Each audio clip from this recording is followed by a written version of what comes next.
Hi everyone. இந்த வீடியோவில் என்ன பார்க்க போகிறோன்னா ME 25301 engineering thermodynamics unit 1 basic கான்செப்டில் ஜீரோத் லா ஆஃப் தெர்மோடைனமிக்ஸ் பார்க்க போகிறோம். ஜீரோத் லா ஆஃப் தெர்மோடைனமிக்ஸ்னா if two bodies are each in thermal equilibrium with third body then they are thermal equilibrium with each other. அதாவது ரெண்டு bodies வந்து third பாடிக்கு வந்து thermal ஈக்லிபிரியமாக இருக்குது. அப்போ அந்த ரெண்டு பாடியும் தெர்மல் ஈக்லிபிரியமாக இருக்கும்.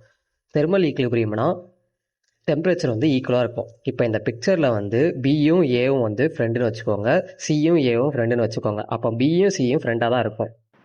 அதே மாதிரி தான் பியும் ஏவும் தெர்மல் ஈக்லிபிரியமாக இருக்குது, சியும் ஏவும் தெர்மல் ஈக்லிபிரியமாக இருக்குது. இப்போ பியும் சியும் தெர்மல் ஈக்லிபிரியமாக இருக்கும்.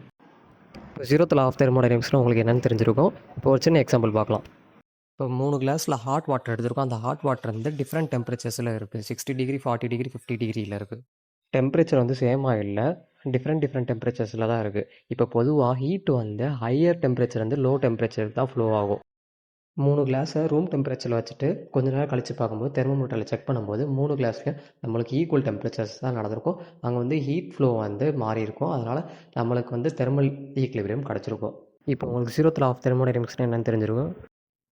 இந்த வீடியோ பிடிச்சிருந்தா லைக் பண்ணுங்கள், உங்கள் ஃப்ரெண்ட்ஸுக்கு ஷேர் பண்ணுங்கள், மறக்காமல் நம்மளோட சேனலை சப்ஸ்கிரைப் பண்ணுங்கள். தேங்க்ஸ் ஃபார் வாட்சிங்.